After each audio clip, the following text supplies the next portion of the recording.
کو پوری نہ کر سکے اسے کفارہ دینا پڑتا ہے, اسے جرمانہ دینا پڑتا ہے. Hope that answers the question, brother. My name is Keith Silvera, and I'm doing my master's in clinical psychology. So I'm really honored listening to you.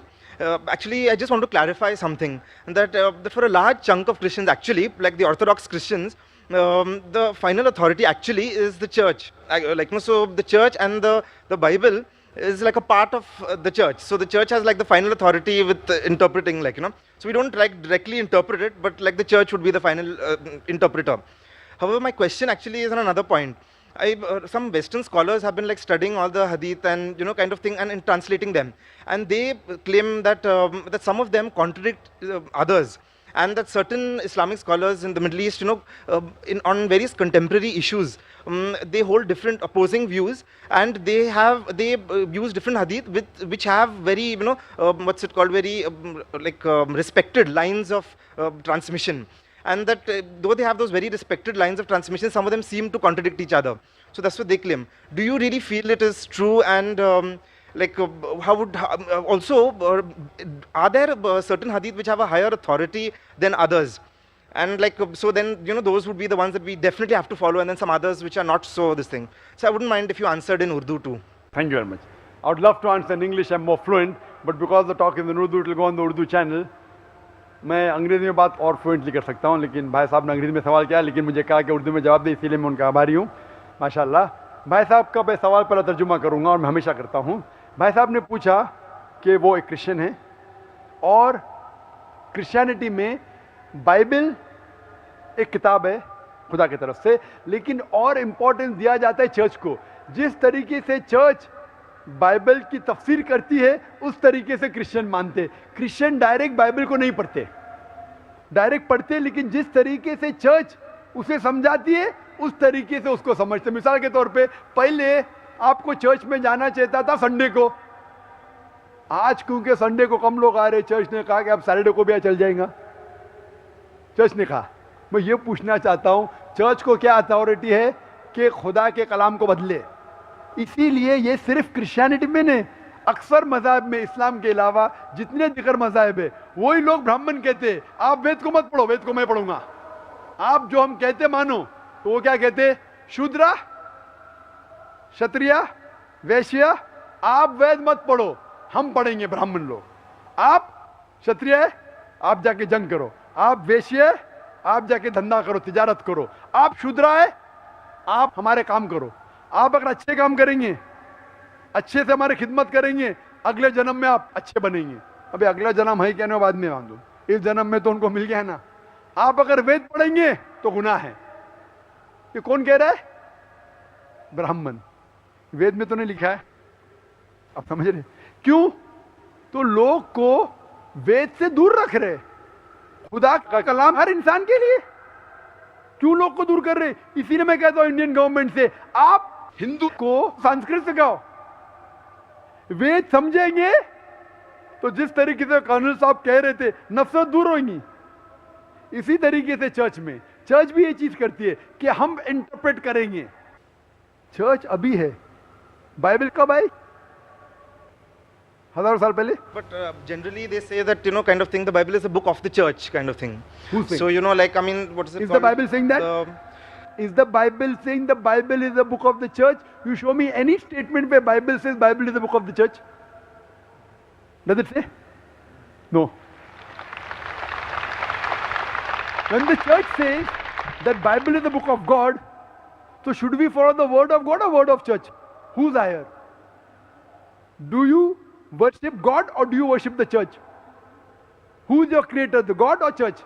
کون آپ کا خالق ہے, خدا یا چرچ؟ کون خالق ہے آپ کا؟ آپ کا بنانے والا. Who's your creator? God. تو آپ گاڈ کی بات مانیں گے, چرچ کی بات مانیں گے؟ ہاں یہ کہہ سکتے اگر کوئی بائبل کو مس انٹرپریٹ کر رہا ہے تو یہ کہیے ٹھیک ہے, اس کا ثبوت یہ ہے, آپ جائیے ٹرانسلیشن کے پاس. نہیں آپ پڑھ نہیں سکتے, یہ بولنا غلط ہے. اختلاف ہو سکتا ہے, چاہے وید یا بائبل ہو یا قرآن کو سمجھنے میں اختلاف ہو سکتا ہے. تو قرآن میں کیا لکھا ہے؟ قرآن میں لکھا ہوا ہے سورہ قمر میں chapter number 54 verse number 22, verse number 32, verse number 40 اور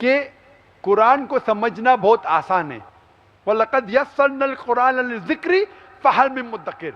ہم نے قرآن ایک آسان بک نازل کیا آپ کے لیے, تو کون اس کے اوپر عمل نہیں کیے. لیکن ساتھ میں یہ بھی لکھا ہے سورہ نحل میں سورہ نمبر 16 آیت نمبر 43 اور سورہ انبیاء سورہ نمبر 21 آیت نمبر 7 میں کہ اگر آپ نہیں سمجھ سکے تو آپ اس انسان سے پوچھئے جو علم رکھتا ہے. مطلب اگر آپ نہیں جانتے تو عالم سے پوچھے جو اس میدان کا علم رکھتا ہے. تو اگر کچھ اختلاف ہے, اگر سائنس کے بارے میں قرآن میں لکھا ہے تو آپ سائنٹسٹ سے پوچھئے, اس کی مدد لے سکتے. اگر کچھ چیز میں اختلاف ہے تو اس چیز کے لیے آپ ماہر انسان سے پوچھ سکتے. اگر نزول قرآن جاننا چاہتے ہیں تو ایسے ہی ایک سے پوچھے جو دارالعلوم جا چکا ہے.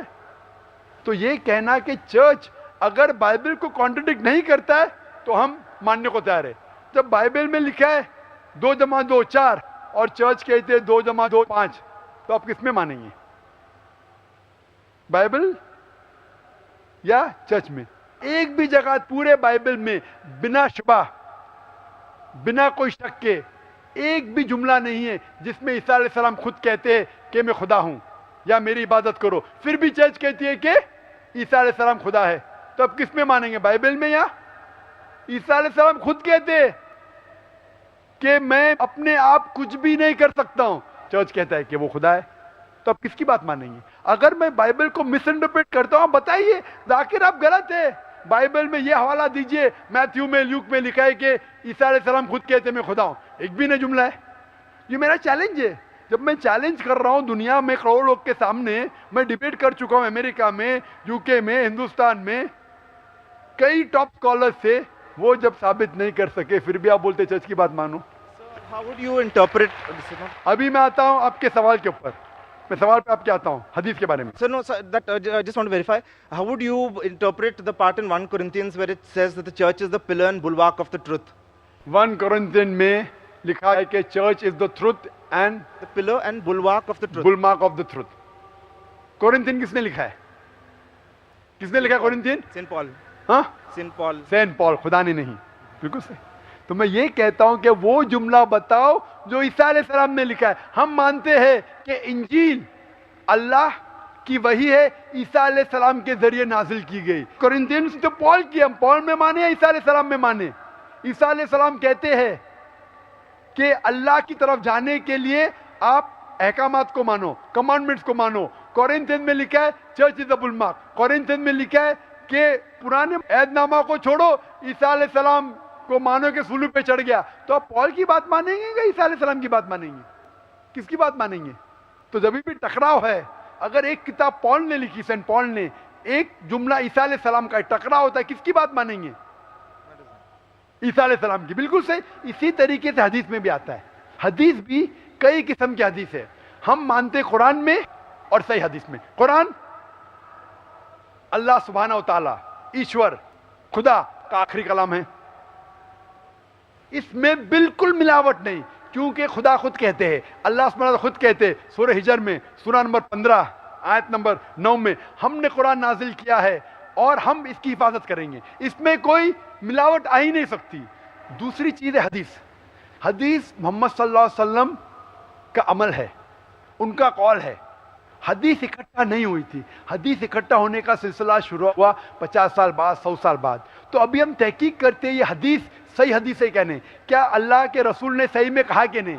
تو تحقیق کے بعد اسکالرس کہتے ہیں یہ صحیح حدیث ہے, یہ ضعیف حدیث ہے اور یہ موضوع حدیث ہے. تو اس طریقے سے حدیث کی کیٹیگری, صحیح حدیث پہ عمل کرنا چاہیے, ضعیف اور موضوع حدیث پہ ہمیں عمل نہیں کرنا چاہیے.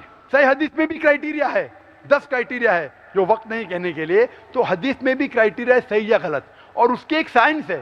خالی نے یہ مانو اس میں مت مانو, وہ سائنس ہے جس سے پتہ لگ سکتا ہے کون سی حدیث صحیح ہے کون سی ضعیف ہے. تو یہ جو اسکالر جو جاتے ہیں وہ ضعیف حدیث کوٹ کرتے, موضوع کوٹ کرتے, جو ہم بھی نہیں مانتے. تو وہ جو غلطی نکالتے وہ حدیث کو مانتے ہی نہیں کہ صحیح حدیث ہے. مسلم کو صرف ماننا چاہیے قرآن اور صحیح حدیث. Hope this answers the question.